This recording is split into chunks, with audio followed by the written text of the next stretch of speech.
Boa noite, irmãos, graça e paz, tudo bem com vocês? Muito bem, nós vamos então continuar nessa noite falando sobre aquilo que estávamos falando já nas semanas anteriores. Nós estamos na série de mensagens propósito, né? Só recapitulando, para a gente não perder o fio da meada, nós começamos falando que o nosso primeiro propósito pelo qual Deus nos criou, é que nós fomos criados para agradar a Deus. Deus nos criou para dar prazer, para agradar a Ele. O segundo propósito pelo qual nós fomos criados por Deus, é que nós fomos criados para fazer parte da família de Deus. É por isso que nós nos tratamos de irmãos. Irmãos em Cristo, porque temos o mesmo Pai Celestial e fazemos parte da mesma família da fé. E em terceiro lugar, o terceiro propósito que nós falamos, na verdade quem ministrou esta mensagem, falando do terceiro propósito, foi o irmão Antônio, há 2 semanas atrás, é que você foi criado para se tornar semelhante a Cristo. E esse é um dos pontos que eu decidi, através de uma ministração do Espírito Santo ao meu coração, é um dos pontos que nós vamos parar um pouquinho aqui, a gente vai se deter um pouco nesse propósito, porque veja, nós temos um lema no nosso arraial, no nosso contexto denominacional, que é que a missão da igreja do Nazareno, da denominação, é fazer discípulos, a semelhança de Cristo, entre as nações. Esta é a missão da igreja, da instituição, Igreja do Nazareno. E eu sempre creio que esta é a missão da Igreja de Cristo. Fazer com que as pessoas sejam discípulos, ou levar essas pessoas, melhor dizendo, a ser discípulos, discípulas de Cristo, sendo semelhantes a Ele. E na semana passada, então, falando um pouco sobre se tornar semelhante a Jesus, a gente começou a falar sobre como devemos crescer, que é desejo de Deus que nós venhamos a crescer. Deus não é do desejo do Pai que eu e você sejamos crianças, bebês espirituais a vida toda. É natural criança fazer coisa de criança. O que não é natural é alguém que já está na fé cristã há 5, 10, 12, 20, 30 anos e ter atitudes imaturas e infantis, de modo que venha produzir um mau testemunho ao nome do Senhor. Por isso, não é do desejo de Deus que eu e você permaneçamos da mesma maneira que chegamos diante dele. Então a gente falou um pouco sobre isso. A gente falou que existe nesse processo de crescimento, tem a parte de Deus e tem a nossa parte. A parte de Deus Ele faz, a nossa parte Ele espera que nós façamos. Existe uma sinergia, lembra que a gente falou sobre isso? Existe uma cooperação. E a gente também falou que para que isso aconteça, para que a gente consiga de fato crescer espiritualmente, é necessário virar uma chave, é necessário mudar o piloto automático, porque a gente é inclinado para aquilo que é errado. Como que a gente vem para Cristo? A gente vem inclinado para fazer tudo que não presta, a gente vem inclinado aos maus hábitos, a gente vem inclinado a fazer coisas que não agradam ao Pai. Mas então, quando a gente se achega a Cristo, a gente precisa mudar esse piloto automático, colocando a nossa vida nas mãos de Deus, permitindo que o Espírito Santo de Deus mude a nossa história. Amém? Hoje, nós vamos continuar falando sobre como crescer. Mas eu quero falar com você sobre os instrumentos, porque na semana passada eu terminei o sermão falando que nós iríamos, a partir das próximas semanas, falar sobre os instrumentos que Deus usa, que o Espírito Santo de Deus usa para nos fazer crescer, para nos fazer amadurecer. E nessa semana nós vamos falar sobre o primeiro deles, que é que o Espírito de Deus, ele usa a palavra de Deus para nos fazer crescer. Então, o tema da mensagem de hoje, o tema do sermão de hoje é transformados pela verdade, né? E para isso, para embasar aquilo que nós vamos falar, eu quero ler 2 textos, como já é de costume. Talvez você está chegando na live agora, você que está nos assistindo pelo YouTube e pelo Facebook. Nós vamos dar 2 textos com os endereços e os demais textos que eu vou citar, parafrasear aqui, nós não vamos dar o endereço, mas estes textos, eles estarão inseridos nas notas de rodapé da cópia do sermão, da cópia do esboço do sermão que vai ser enviado para você se você pedir. Tá bom? Se você colocar aí nos comentários, eu quero receber o esboço do sermão, quero receber o material de apoio, a gente vai enviar para você com o maior carinho, tá? Deixa lá o seu número de WhatsApp, o seu contato para a gente poder fazer isso e nós vamos fazer com muita alegria para poder edificar a tua vida e a tua casa. Amém? Primeiro texto de hoje, então, abra a sua Bíblia comigo lá no Evangelho de Mateus. Na verdade, o Evangelho é de Jesus e quem escreveu é Mateus. Então, o Evangelho de Jesus, segundo escreveu Mateus, capítulo de número 4, versículo 4. Mateus, capítulo 4, versículo 4. Assim diz a palavra do Senhor. As pessoas precisam mais que de pão para a sua vida. Elas precisam alimentar-se de cada palavra de Deus. Talvez eu tenha lido numa versão um pouquinho diferente da sua, mas é de propósito. É para que você comece a ter acesso a outras traduções. Sobre traduções, um dia eu quero parar para falar um pouquinho com vocês sobre isso. Porque às vezes a gente fica tão engessado com uma tradução, com uma linguagem mais antiga, que isso acaba cerceando, impedindo, às vezes, o nosso crescimento, o nosso entendimento das Escrituras, né? E o outro texto que a gente vai ler nessa noite é Atos dos Apóstolos, capítulo 20, versículo 32. Você pode abrir na sua Bíblia, mas eu vou ler numa versão mais diferente ainda, que é a Bíblia A Mensagem, de Eugene Peterson, que diz assim: a palavra graciosa de Deus pode fazer de vocês o que ela quer que vocês sejam e dar-lhes tudo o que vocês venham a necessitar. Vou ler mais uma vez para você gravar esta palavra. Olha só. A palavra graciosa de Deus pode fazer de vocês o que Ele quer que vocês sejam e dar-lhes tudo o que vocês venham a necessitar. Amém? Vamos orar nesse momento? Gostaria que você orasse com um propósito nessa noite, pedindo que Deus revelasse a palavra dele ao teu coração. Amém? Senhor Deus, eu peço hoje à noite, junto com os meus irmãos que estão aqui presentes, a equipe de trabalho, e também oro junto com aqueles que estão ao redor do mundo, por que não dizer assim, participando das lives, participando destes vídeos, cultuando o nome do Senhor, e pedimos que nesse momento o Senhor traga iluminação do Teu Espírito para o nosso entendimento. Porque, Pai, nós não lemos a Bíblia apenas como um livro qualquer, nós lemos a Bíblia como uma palavra poderosa, graciosa e poderosa do Senhor, que pode não apenas trazer conhecimento, mas sobretudo pode trazer sobre nossa vida a salvação prometida em Cristo, porque é através das Escrituras que nos tornamos sábios para a salvação. Por isso, o Espírito Santo não permita com que nada nem ninguém roube de nós a pregação da Tua palavra.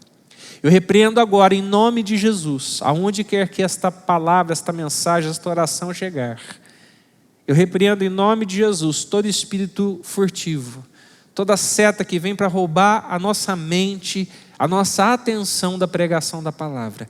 Que agora estejamos todos com as mentes e corações inclinados a ouvir a tua boa palavra.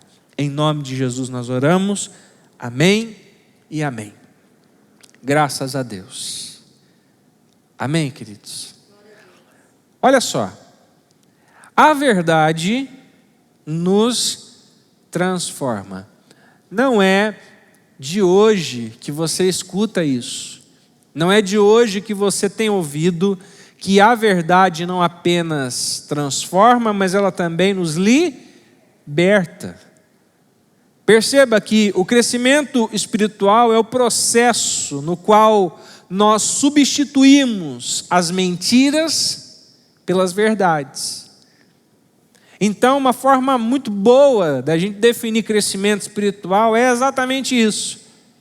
Eu cresço espiritualmente quando eu substituo as mentiras, os sofismas, pelas verdades absolutas da palavra de Deus. Jesus, ele orou da seguinte forma: Pai, santifica-os na verdade, porque a tua palavra é a verdade. Os filósofos sempre tentaram, os filósofos gregos, eles sempre tentaram, e os atuais também tentam, descobrir a verdade real das coisas, da vida, o sentido da vida. Mas note que a palavra de Deus, segundo aquilo que Cristo nos revela, ela é a única verdade que nós podemos ter. Como diria o mineiro, é a verdade verdadeira. É a verdade absoluta. Perceba que santificação, e é sobre isso que a gente vai falar, ou estamos falando nesses dias, porque falar em crescimento, falar em se tornar semelhante a Cristo, necessariamente precisa se falar em santificação. E santificação exige revelação. Ninguém se torna santo porque pratica um tipo de ato. Ninguém se torna santo porque vai à igreja. Ninguém se torna santo porque deixa de praticar tal ato. Ninguém se torna santo porque ele apenas e tão somente se abstém de uma atitude. A verdade é que o Espírito de Deus, ele usa a palavra de Deus para nos tornar semelhantes a Jesus. E para que isso aconteça, para que isso de fato ocorra, nós devemos preencher a nossa vida com a palavra de Deus, de tal modo que essa palavra fique tão entranhada em nós, que ela passe a ser a nossa vida. A Bíblia diz, por meio da palavra, somos unidos e moldados para as tarefas que Deus tem para nós. Muitas vezes nós não sabemos o que fazer, e quando isso acontece com você ou comigo, é porque nós não estamos nos pautando, ou não estamos nos debruçando sobre as Sagradas Escrituras, porque a palavra nos diz que nós somos moldados para fazer aquilo que Deus quer que nós façamos. A palavra de Deus, ela é diferente de qualquer outra palavra, porque a palavra de Deus, ela é viva. Todos os escritos antigos, todos eles, sem exceção, eles são escritos que podem trazer sabedoria, são escritos que podem aumentar o nosso vocabulário, são escritos que podem trazer algum tipo de erudição, mas são escritos de pessoas mortas. Mas a palavra de Deus, ela é a palavra viva, porque nós servimos a um Deus vivo. Jesus disse, as palavras que eu lhes disse são espírito e vida. Olha que lindo isso. As palavras que eu lhes disse são espírito e vida. Quando Deus fala, a verdade é que as coisas mudam. Quando Deus ele libera uma palavra, tudo muda. Por isso que nós precisamos embasar a nossa vida, não nos achismos, não nos nossos sentimentos, mas a gente precisa embasar a nossa vida na palavra de Deus, porque tudo muda quando a palavra de Deus é liberada. Tudo ao seu redor, toda a criação, tudo que existe, existe porque Deus liberou a sua palavra. Você só existe porque Deus declarou que você existisse.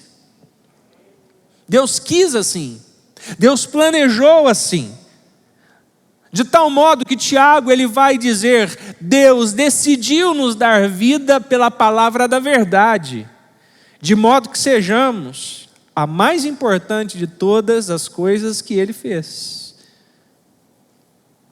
Legal isso, porque a gente precisa parar de se chamar de animal, né? Você não é um animal.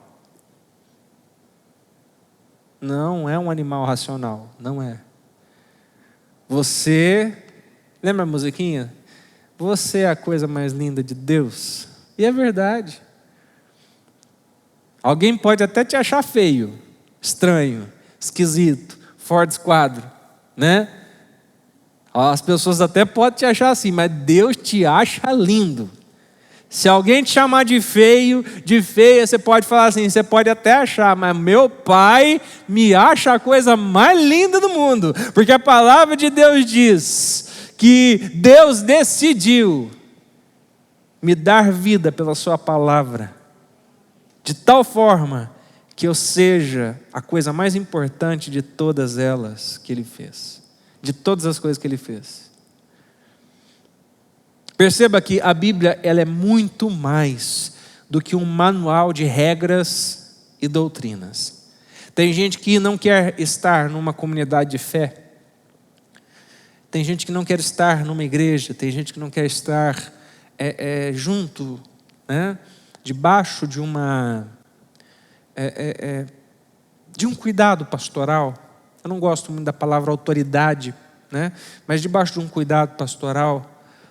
Porque acredita que a Bíblia é apenas e tão somente um livro de regras, um livro de doutrinas. A Bíblia é muito mais do que isso. A Bíblia é a palavra de Deus. E é a palavra que gera vida. É a palavra que cria a fé. É a palavra que produz mudanças. É a palavra de Deus que afugenta o diabo, que realiza milagres, que cura feridas. É a palavra de Deus que edifica o caráter, que transforma as circunstâncias, que transmite alegria, que supera as adversidades, que derrota a tentação. É a palavra de Deus que infunde esperança, libera poder, limpa as mentes, cria as coisas e nos garante um futuro eterno. É a palavra de Deus que faz isso. Nós não podemos viver sem a palavra de Deus. Eu me lembro de uma época em que eu e a Gi, nós éramos de uma outra denominação, isso há muitos anos atrás. Ela está falando aqui que nem tanto, mas é que a gente não é novinho, irmã. Eu sei, o povo sabe, mas né, tá batendo os 40, então tem um tempo, né? Mas a gente era adolescente nessa época e mesmo sendo jovens, isso me preocupava um pouco, porque eu me lembro que era uma época em que a palavra de Deus era pouco pregada. Por quê? Era uma época que começou assim na igreja, cantava as crianças, cantava o coral, cantava as irmãs do círculo de oração, cantava o grupo dos varões, cantava o grupo dos jovens, cantava o grupo dos adolescentes, cantava o grupo das faxineiras da igreja, cantava o grupo da terceira idade, cantava o grupo dos pastores, o grupo das irmãs Canela de Fogo, Power, Ultra, Blaster, Fogo Puro, e ia cantando, e cantava, aí chegava no final, o pastor falava assim, agora eu vou ler um texto, nós vamos ter uma palavrinha. Isso me incomodava. Porque por mais que eu goste de música, eu sou músico, trabalho com isso desde a minha infância. Eu comecei a tocar com 7 anos de idade. Fiz conservatório, trabalhei na noite, fiz um monte de coisa, trabalhei com estúdio, trabalho até hoje com isso. Por mais que eu ame música, e por mais que eu saiba que a palavra de Deus pode estar dentro da música, mas nada substitui a pregação da palavra de Deus, tal qual estamos fazendo aqui. Nós não podemos viver sem a palavra de Deus. Nunca subestime o valor da palavra de Deus. Você precisa considerar a palavra de Deus tão essencial na sua vida, quanto você considera essencial comer e beber. Jó disse assim: dei mais valor às palavras de sua boca do que ao meu pão de cada dia. A palavra de Deus é o alimento espiritual do qual você tem que se alimentar. É a palavra de Deus que gera nutrição espiritual para mim e para você. E é apenas sendo pessoas nutridas que eu e você vamos conseguir cumprir o propósito pelo qual Deus nos chamou. A Bíblia é chamada de nosso pão, de nosso leite, comida sólida e doce sobremesa. Essa refeição é aquilo que o Espírito Santo tem no seu menu disponível para nós. De tal forma que Pedro ele vai aconselhar a nós, dizendo assim: desejem de todo o coração o leite espiritual puro, para que por meio dele cresçam para salvação. Nada obstante, note isso, existe um grande desafio que nos tensiona, porque para que eu e você sejamos transformados pela verdade, você já aprendeu comigo aqui que a verdade é a palavra de Deus. Não basta ter acesso à verdade. Não basta ter uma Bíblia. Não basta participar de um estudo. É necessário permanecer nela. É necessário permanecer na palavra de Deus. Veja isso. Existem milhões de Bíblias impressas hoje. Existem muitas Bíblias. Como nunca se ouviu falar e como nunca houve no passado. Mas de nada vale uma Bíblia na estante, ou uma Bíblia na biblioteca de aplicativos de um smartphone, se essa Bíblia não for de fato usada. Milhões de crentes vivem assolados pela anorexia espiritual, morrendo de fome, com uma alma subnutrida. Tem gente que vive como aquele que está diante de uma comida maravilhosa, bem feita, gostosa. Eu não sei o que você gosta de comer. De repente você gosta de comer um churrasco bem feito, uma picanha, um Noix assadinho.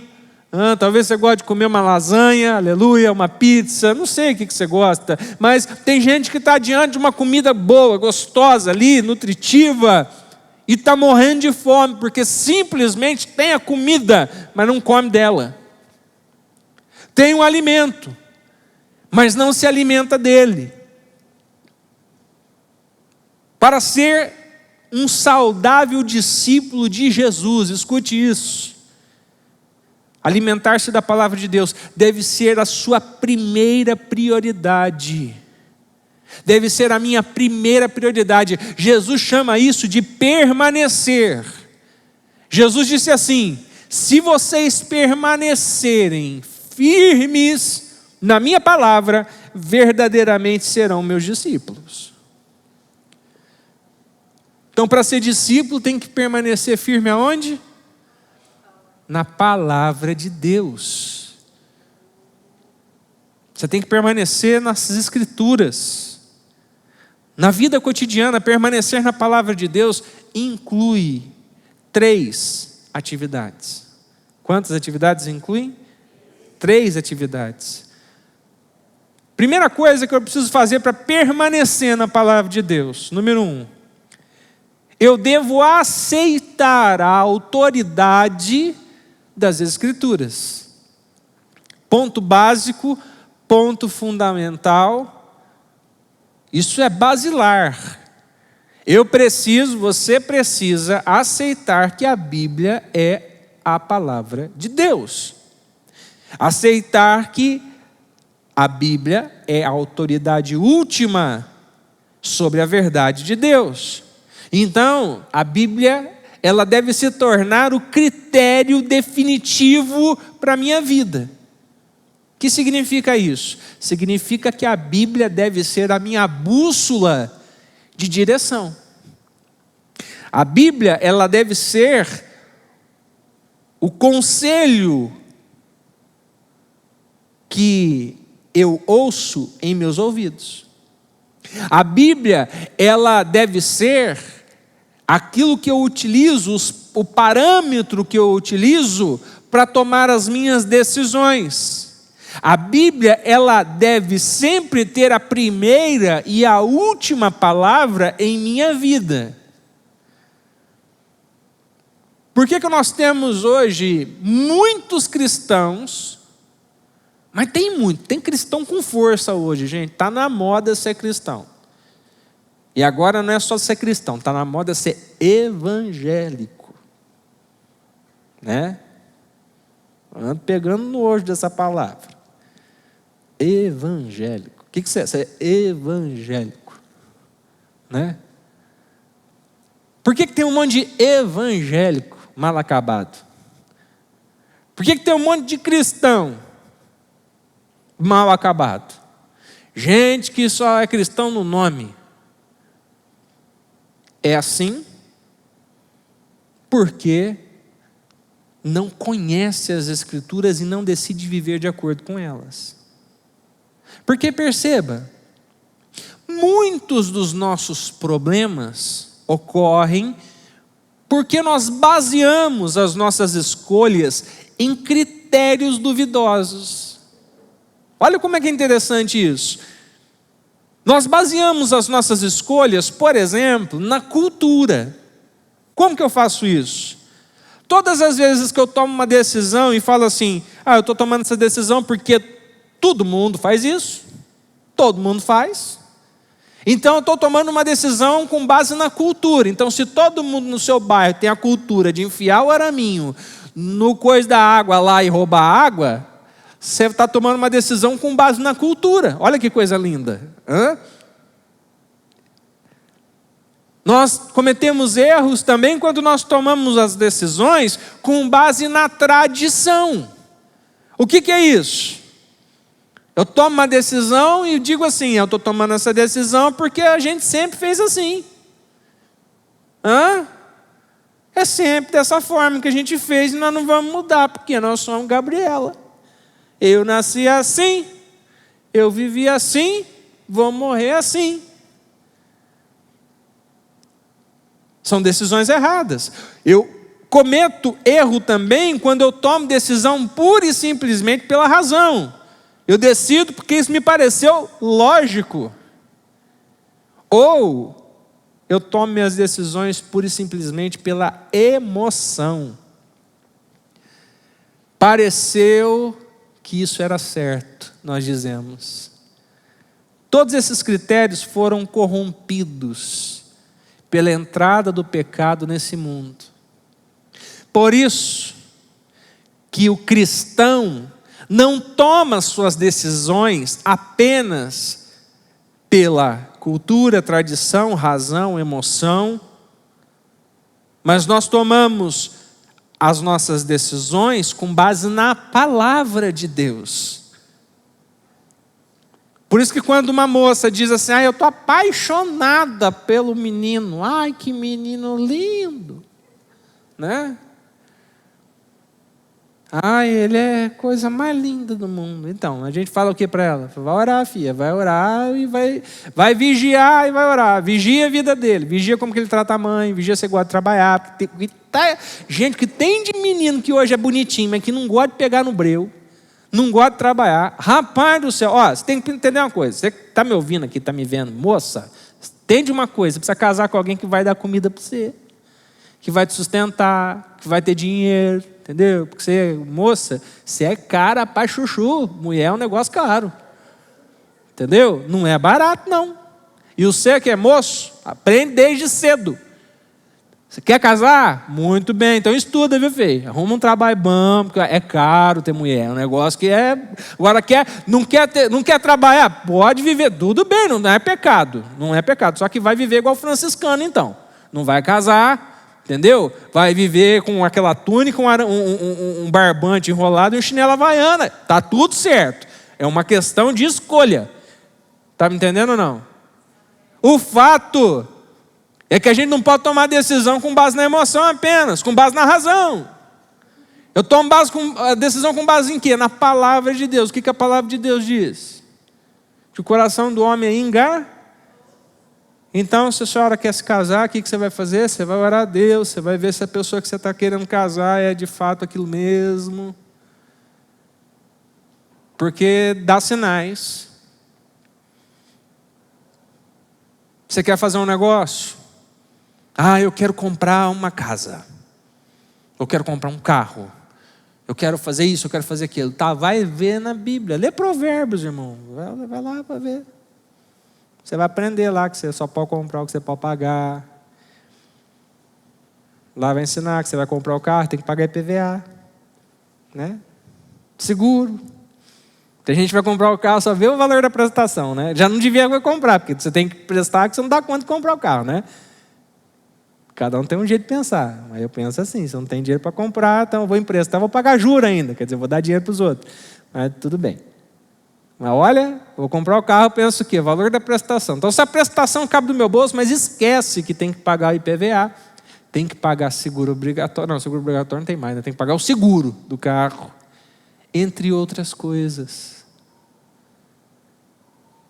Se a gente for para a palavra de Deus, a gente vai aprender que a gente tem que viver com menos do que a gente ganha.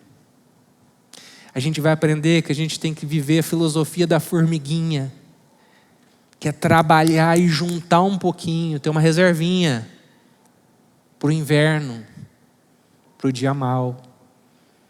O teu inverno pode ser, está sendo agora, Covid-19, que tem de gente passando um inverno terrível, porque não deu conta, porque não soube administrar a época das vacas gordas.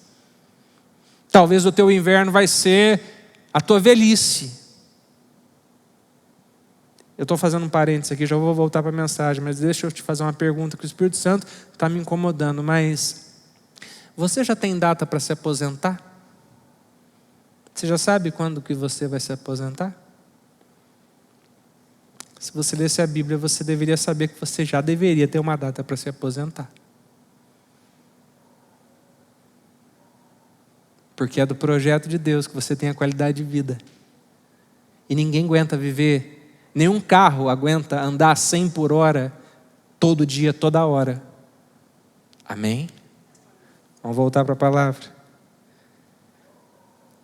O que nós precisamos é abandonar os critérios que foram afetados pelo pecado,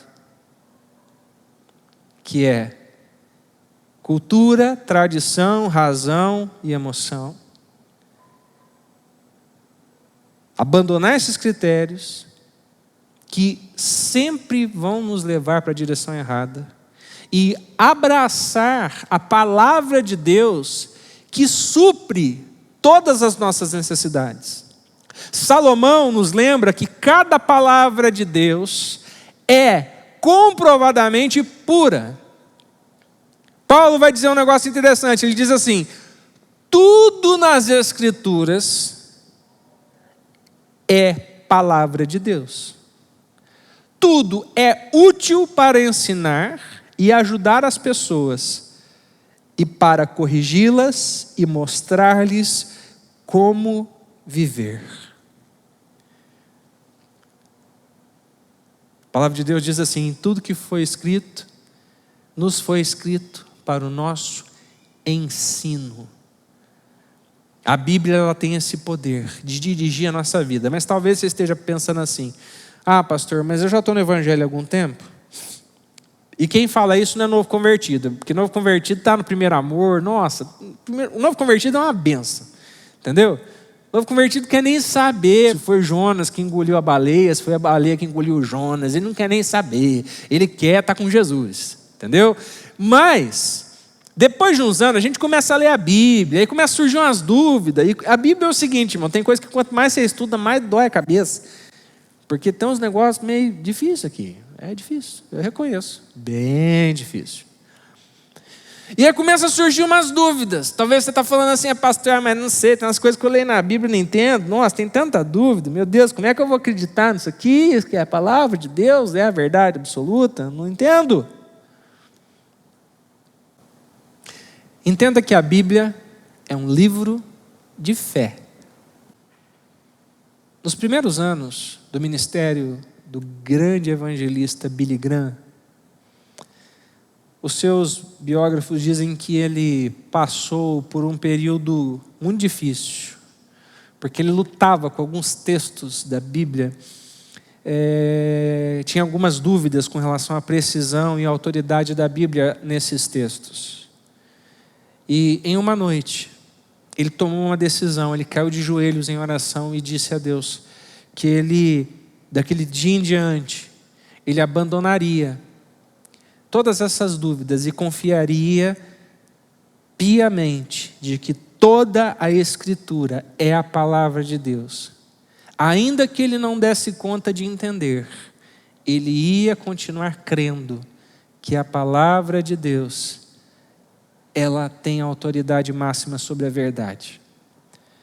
E ele conta que daquele dia em diante, a sua vida foi abençoada de uma maneira extraordinária, com poder, com demonstração de graça. E é por isso que talvez ele seja um dos maiores evangelistas de que a história tenha dado conta de revelar. Perceba que a decisão, então, mais importante que você pode ter hoje é decidir, definir o critério definitivo para a sua vida. Decida que, independente da cultura, independente da tradição, da razão, independente da emoção, você escolhe a Bíblia como autoridade última para a sua vida. Entre o que fala o último guru da moda, entre o que fala a filosofia, entre o que fala a psicologia, entre o que fala os livros de autoajuda, você vai decidir ficar com a Bíblia. Estabeleça que antes de tudo, você vai perguntar. Você vai seguir a seguinte pergunta: o que a Bíblia diz a respeito disso? Para tudo, irmãos. Se a gente fizesse essa pergunta para tudo na vida, a gente se livraria de um bocado de problema. O problema é que nós nos achamos autossuficientes demais. Quando nós deixamos de consultar Deus, quando nós deixamos de orar, quando nós deixamos de buscar respostas para as nossas vidas nas Escrituras, nós, na verdade, muitas vezes estamos agindo com orgulho, com arrogância. Porque se a gente for humilde o suficiente, a gente vai buscar na palavra de Deus a direção para a vida. Entenda que quando Deus disser para você fazer algo, não é porque Deus é um Deus mandão, não é porque Deus está decidindo fazer coisas para te machucar, não, é porque Ele sabe o que é melhor para você. Ele sabe o que é melhor para mim. Que eu e você possamos adotar então a declaração que o apóstolo Paulo teve na sua vida. Ele disse assim: creio em tudo que concorda com a lei e no que está escrito nos profetas. O que ele quis dizer? Eu creio em toda a palavra de Deus. Amém? Segundo lugar, para que eu possa permanecer na palavra de Deus, né? O primeiro deles é que eu devo aceitar a autoridade das Escrituras. O segundo ponto é que eu devo assimilar as verdades das Escrituras. Porque note isso, não basta acreditar na Bíblia. É preciso preencher a minha mente, o meu coração, com ela, com a palavra de Deus, de forma que o Espírito Santo então possa usar esta palavra para me transformar pela verdade. Tem gente que acha que porque carrega a Bíblia debaixo do sovaco, ou porque tem a Bíblia lá em casa, ou porque tem 3, 4, 5 Bíblias instaladas no celular, por esse fato apenas e simplesmente vai ser mudado, vai ser transformado, vai se tornar alguém à semelhança de Cristo. Isso não vai acontecer nunca. Existem 5 maneiras de fazer isso. Existem 5 maneiras de você assimilar a verdade de Deus, assimilar as Escrituras. Você pode recebê-la, você pode lê-la, você pode pesquisá-la, você pode relembrá-la e você pode refletir sobre ela. Então, vamos lá, vamos falar junto? Fala assim: receber, ler, pesquisar, relembrar e refletir. Primeira, vamos falar sobre receber. Você recebe a palavra de Deus quando você ouve e você aceita com uma postura aberta e receptiva. É interessante isso. A parábola do semeador, eu acredito que todo mundo conheça ela, mas é a parábola que Jesus fala assim: e o semeador saiu a semear. Ele vai descrevendo tipos de solo em que a semente cai. E ele ilustra ali como a nossa receptividade determina se a palavra de Deus irá ou não criar raízes em nossa vida e dar frutos. Jesus identifica 3 atitudes de repúdio. Ele fala primeiramente da mente fechada. O que ele fala? Que a semente caiu à beira do caminho. Gente que ouve, mas que não quer receber. Gente que ouve armado, fechado. Jesus fala também de uma mente superficial. Ele fala da semente que caiu no solo pedregoso. É gente que é escorregadia. Conhece gente escorregadia? Solo pedregoso é escorregadio, né? O negócio não cria raiz, não tem força. Tudo que você fala é isso mesmo, tá certo? Eu, quando eu vou aconselhar alguém, eu falo assim: filho, faz assim, assim, assim, né? Porque a pessoa me pediu orientação, e eu dou minha opinião, e eu falo: olha, de repente seria bom você fazer assim, assim, e a pessoa fala: não, é verdade, não é isso mesmo, então, é isso mesmo. Dentro de mim eu estou pensando: não vai fazer nada, não vai. Solo pedregoso. Porque quando o solo é firme, ele contra resistência, mas essa resistência gera pensamento, e pensamento gera mudança. Jesus fala de um terceiro solo, ele fala de uma mente distraída, ele fala da semente que caiu entre os espinhos. Uma mente ocupada por muitas coisas. Uma mente que está ocupada, que até quer a salvação, mas está ocupada em ganhar dinheiro, está ocupado em ficar rico, está ocupado em comprar carro, está ocupado em comprar lancha, está ocupado em ter 3, 4, 5, 10 apartamentos, está ocupado em fazer um monte de coisa, em fazer festa, em fazer isso, fazer aquilo, está ocupado com um monte de coisa, com os cuidados da vida, de modo que não sobra tempo para Cristo. E Jesus fala assim: considerem atentamente como vocês estão ouvindo. A maneira como nós ouvimos, a maneira como nós recebemos,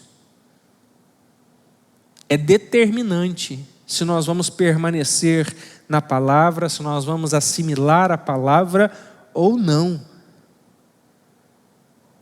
Perceba que toda vez que você sentir que não está aprendendo nada com o sermão, eu não vou nem pedir para vocês levantar a mão para não dar problema para mim, né?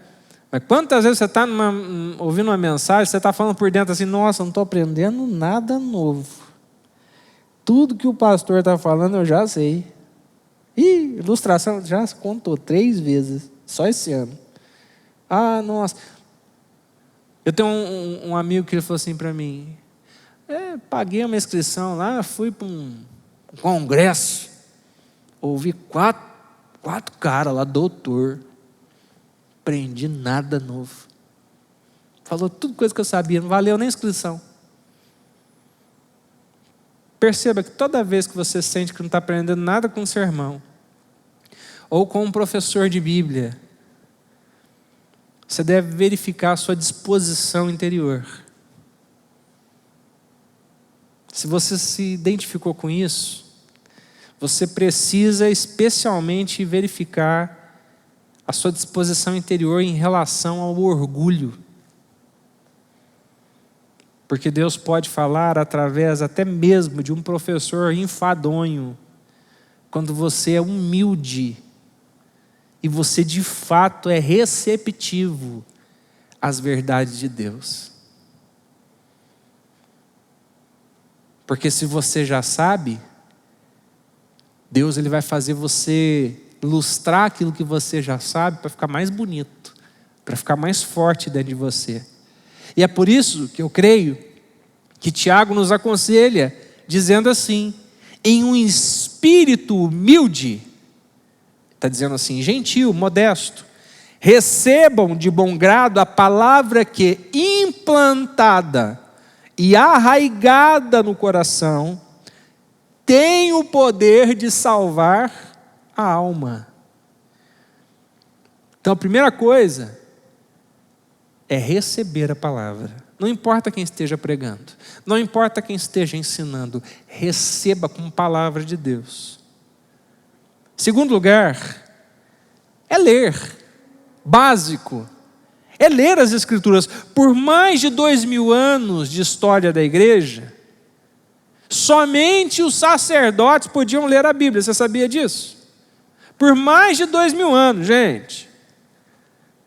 Mas agora milhões de pessoas têm acesso às Escrituras. A gente tem Bíblia de todo jeito, tem a Bíblia do empresário, tem a Bíblia da mulher, tem a Bíblia do homem, tem a Bíblia da criança, tem a Bíblia do adolescente, daqui a pouco vai ter a Bíblia de tudo jeito.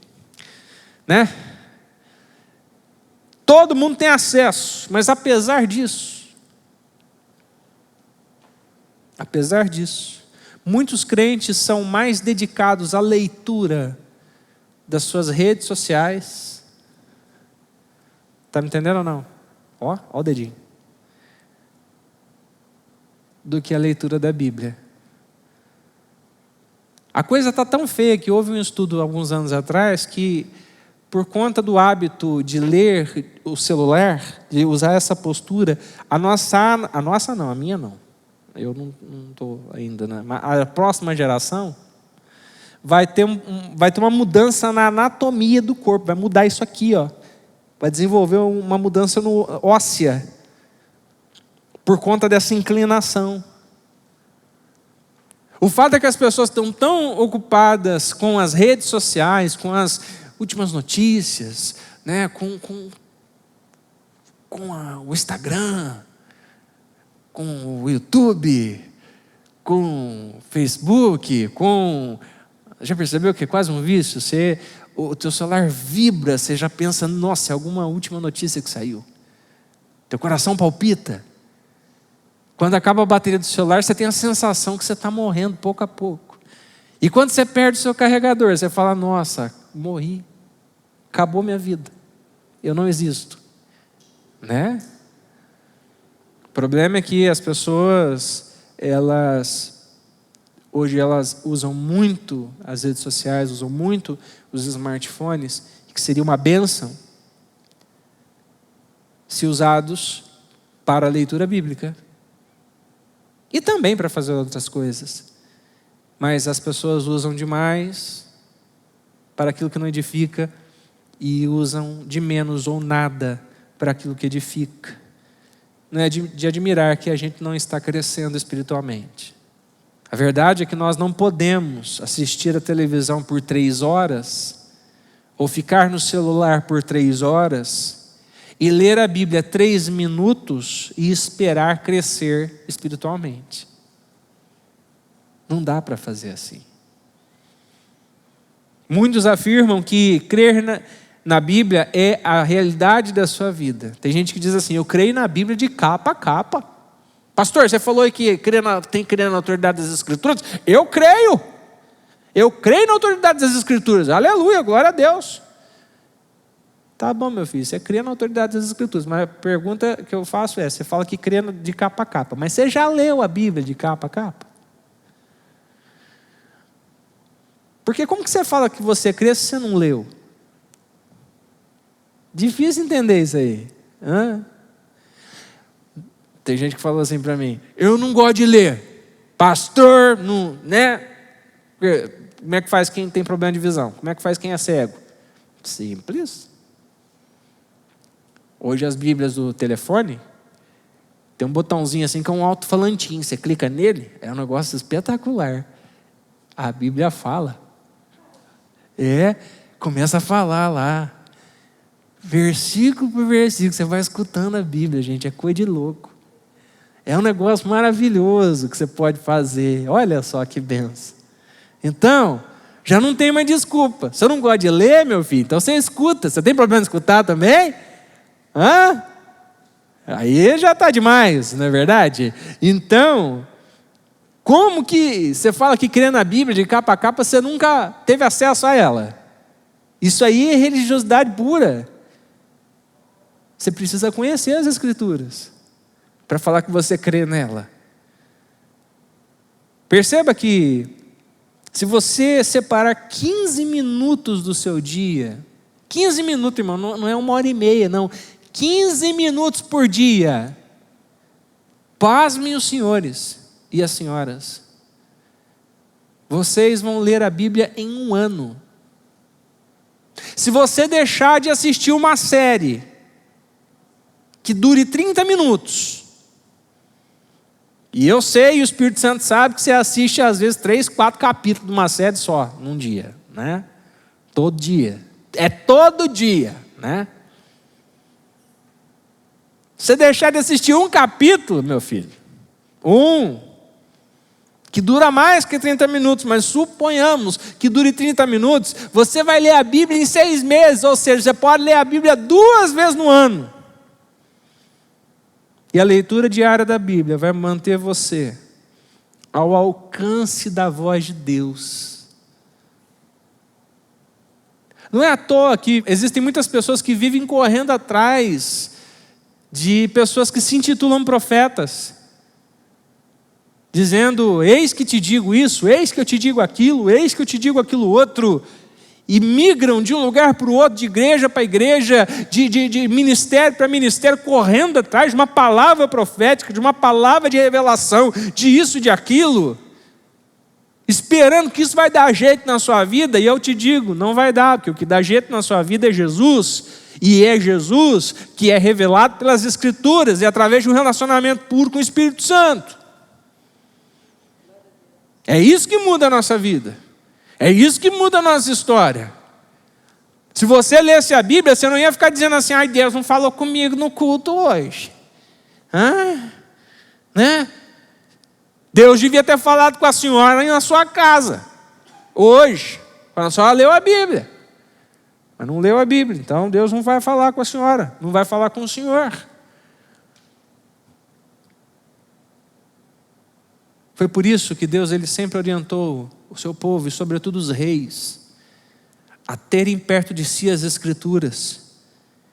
Ele disse assim aos reis: trará sempre essa cópia consigo, e terá de lê-la todos os dias da sua vida. Então não se limite a ter a Bíblia. Tem gente que acha que ter a Bíblia lá aberta no Salmo 91 vai espantar os demônios. Você assistiu muito... como que chama aquilo? Supernatural. Não é isso que espanta o demônio. O demônio não tem medo do papel, o demônio não tem medo disso, gente. Sabe do que Satanás tem medo? De alguém que conhece a Bíblia. E de alguém que vive a palavra de Deus. E a gente vai falar disso daqui a pouco. Em terceiro lugar, eu preciso pesquisar e estudar a Bíblia. Porque essa é outra forma prática de permanecer na palavra de Deus. Note isso. A diferença entre ler e estudar a Bíblia está entre dois exercícios que se adicionam ao da simples leitura. Que é fazer perguntas sobre o texto e anotar as suas impressões. Como é que eu sei que eu estou estudando a Bíblia? É fácil. Eu leio, faço perguntas ao texto e anoto as minhas impressões. Que pergunta que eu faço para o texto? Olha, tem vários métodos, né? Não tem tempo aqui para a gente falar sobre isso, mas sem querer ser extremamente pragmático, mas tentando ser mais prático, eu quero falar para você o seguinte: as perguntas que talvez mais me ajudam são as perguntas quem, o que, quando, onde, porquê e como. Pergunta para o texto. Escreve o que você está encontrando no texto. Tem gente que lê o texto e já a primeira coisa que faz vai pegar o comentário. Lê o texto, vou abrir o Beacon, vou abrir o R. Risby, vou abrir, sei lá, o Hernandes Lopes, tem um comentário bom dele também. Vou ver lá no comentário expositivo. Não faça isso. Leia o texto da Bíblia. Escreve o que o Espírito Santo está te falando. Depois, se você quiser saber o que está lá, o que ele escreveu, é legal. Isso é bom, até bom para saber como é que está a tua cabecinha. Entendeu? Porque ali pode ter elementos arqueológicos, elementos daquilo que a língua original quis dizer, que você naquele momento não teve acesso, que pode te ajudar com isso tudo. O nome disso é exegese. Mas eu preciso e devo estudar a palavra dessa forma, ler as Escrituras, fazer perguntas para ela, o que essa palavra quer dizer, quando essa palavra foi escrita, onde ela foi escrita, por que essa palavra está escrita dessa forma, como essa palavra foi dita, para quem, em que ano, em que contexto. E a partir daí escrever as minhas anotações. A Bíblia diz assim: verdadeiramente as pessoas felizes são as que cuidadosamente estudam a perfeita lei de Deus, a qual torna as pessoas livres e continuam a estudá-la. Elas não esquecem o que ouvem, mas obedecem ao que o ensino de Deus diz. Os que fazem isso serão felizes.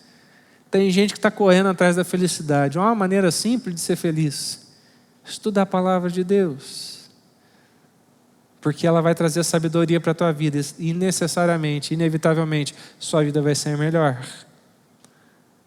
Em quarto lugar, a quarta maneira de permanecer na palavra de Deus é relembrá-la. Olha que interessante. A capacidade de relembrar as coisas é um dom de Deus. É um negócio maravilhoso. Você pode até dizer assim: eu tenho a memória fraca, mas na verdade, há milhões de ideias na tua cabeça, há milhões de informações, de fatos, de imagens que estão aí memorizadas. E sabe por que você não guarda as coisas? Não se ofenda com o que eu vou dizer, tá? Porque eu também tenho dificuldade em guardar algumas. Mas você não guarda porque por algum motivo aquilo não é importante para você. A gente guarda, a gente memoriza o que é importante. Você lembra o que é importante. Então, se a palavra de Deus for importante para mim e para você, você vai usar o seu tempo para memorizar e para relembrar ela. Posso ouvir um aleluia? Existem enormes benefícios na memorização, gente. Porque a memorização ajuda a resistir à tentação.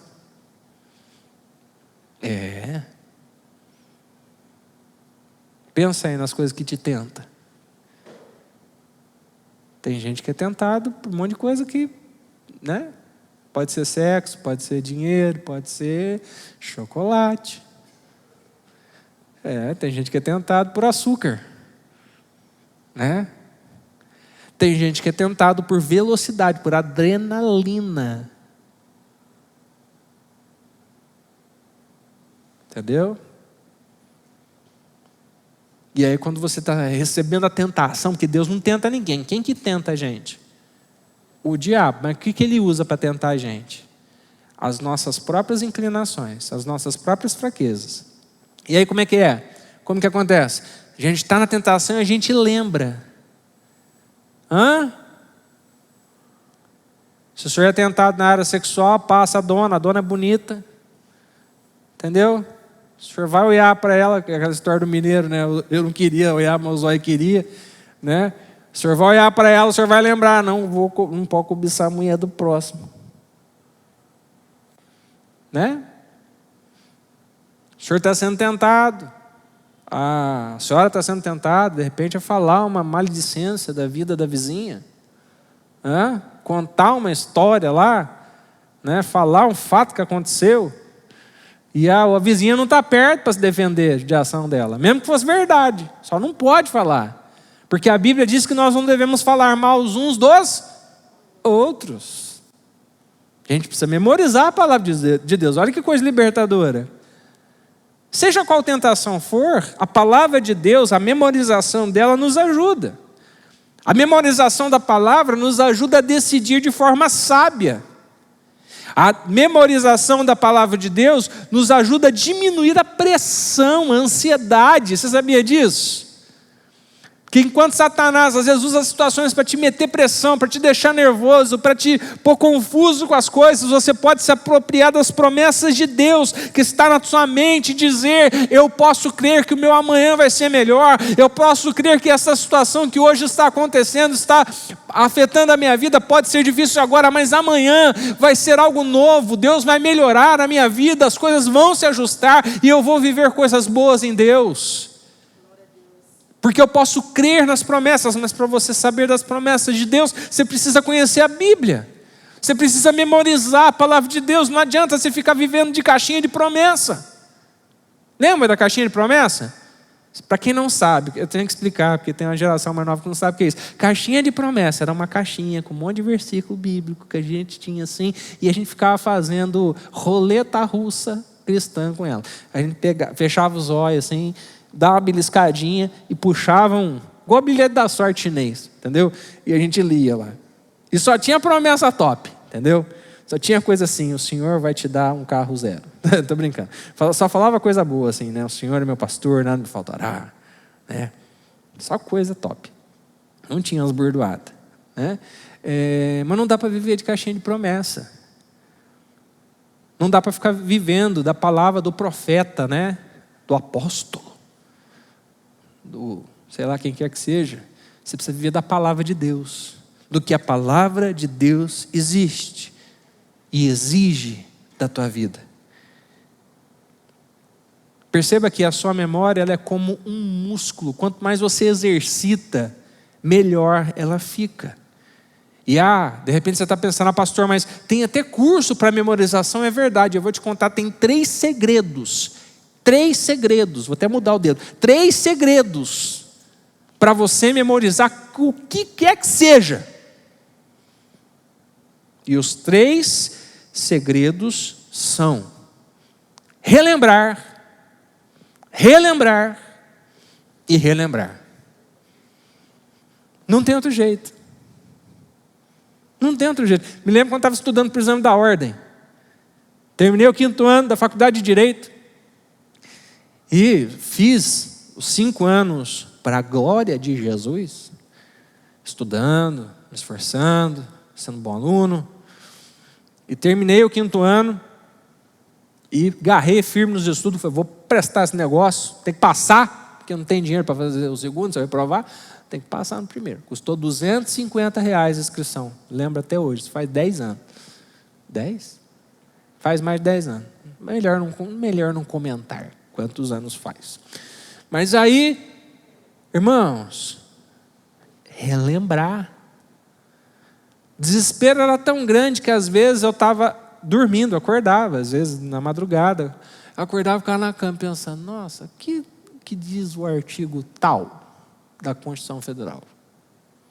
Não lembro. Deixava de ir na cama e ia lá na biblioteca, catava a Constituição. Legal. Dormia. Isso foi até a prova, relembrando. Não tem um método mágico para você guardar as coisas, a não ser se esforçar. E é por isso que a palavra de Deus é algo que deve ser, não apenas, tem gente que fala assim, a Bíblia é meu livro de cabeceira. Que coisa horrorosa, você só lê a Bíblia quando você vai dormir então, seu miserável. Não, a Bíblia deve ser o teu livro da vida, deve ser um negócio que está ali toda hora, entendeu? Para você poder usar e ter ela, e usar essa maneira de memorização para você ter ela viva no teu coração. A Bíblia diz assim, lembre-se do que Cristo ensinou e que as suas palavras enriquecem a vida de vocês e os tornam sábios.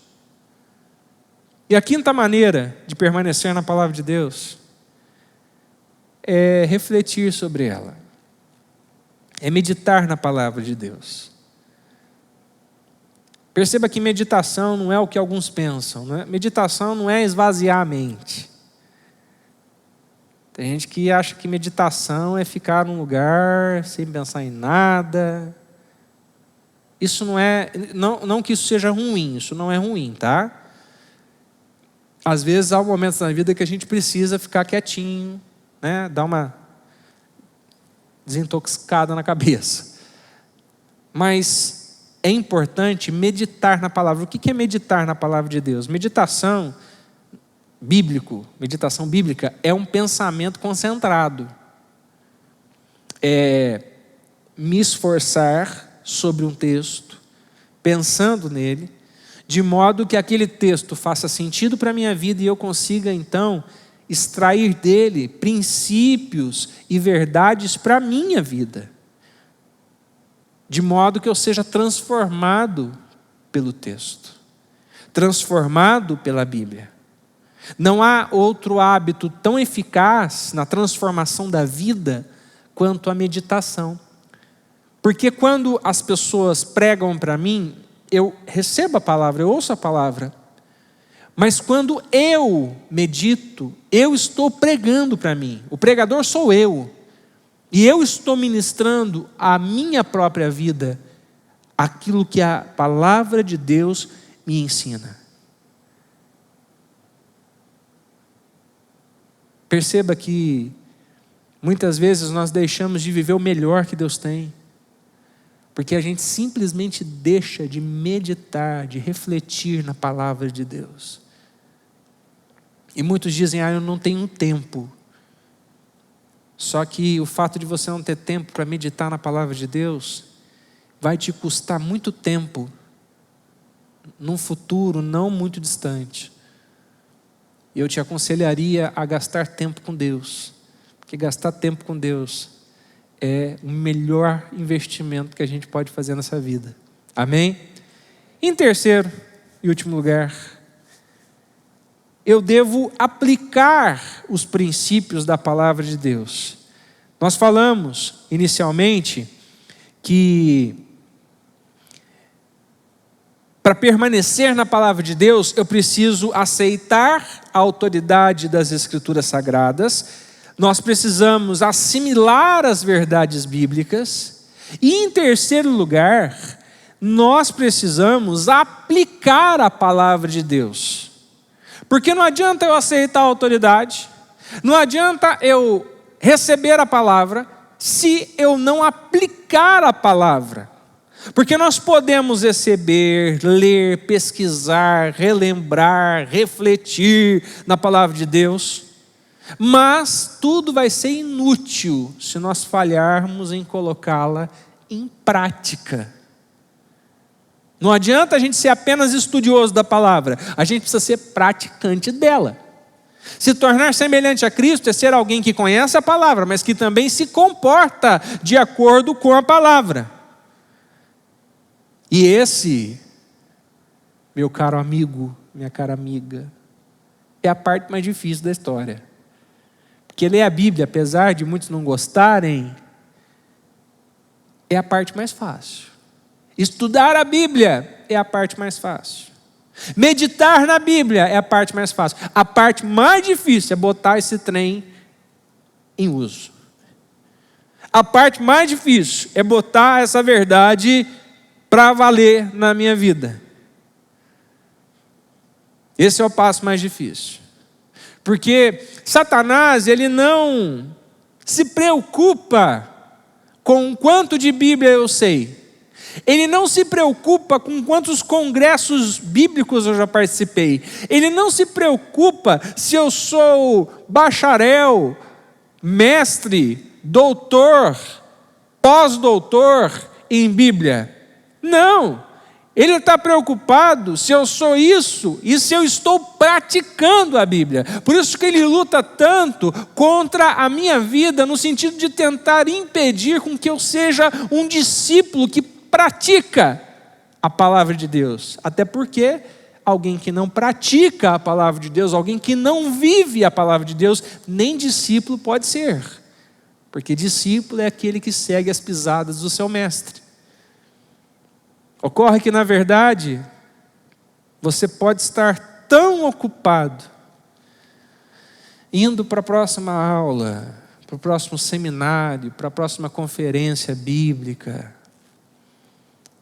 talvez nesse momento de pandemia, indo para o próximo curso online, que você não está tendo tempo de pôr em prática aquilo que você aprendeu. Você esquece o que aprendeu a caminho do próximo estudo.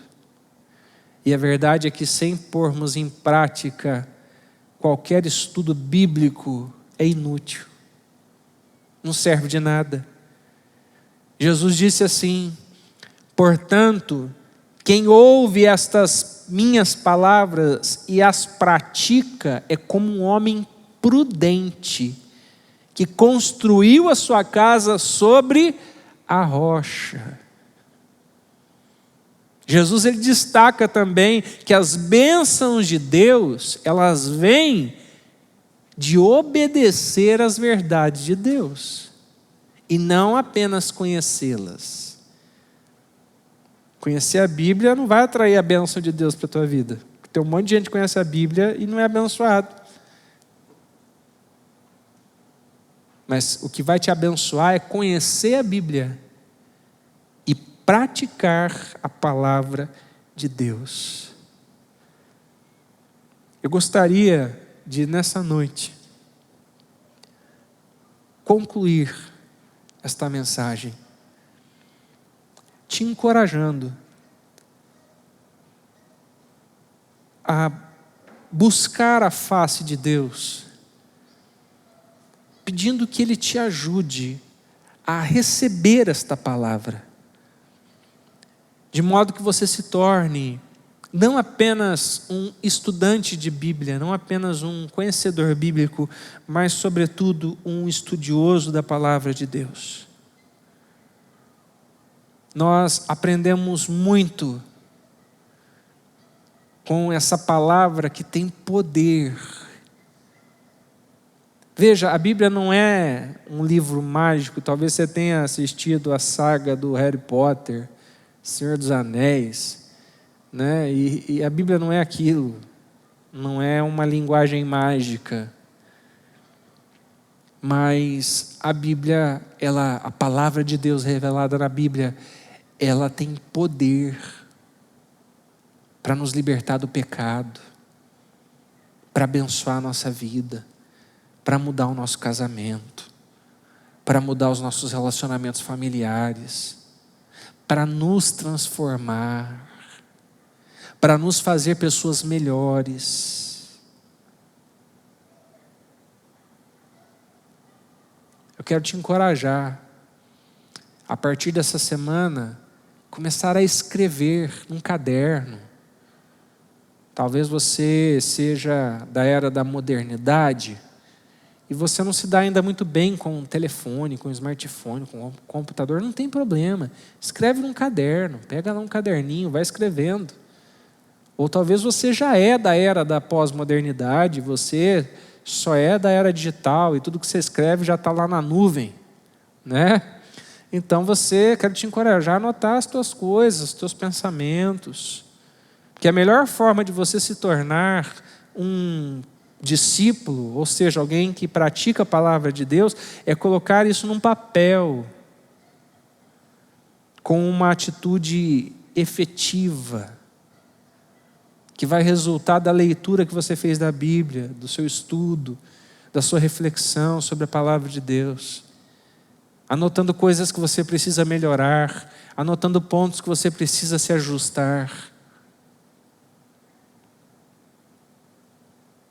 Dart Lima Moody disse que a Bíblia não nos foi dada para aumentar o nosso conhecimento, mas para mudar a nossa vida. Minha oração, junto com você nessa noite, é que Deus nos ajude a ter as nossas vidas transformadas pela palavra de Deus. Amém?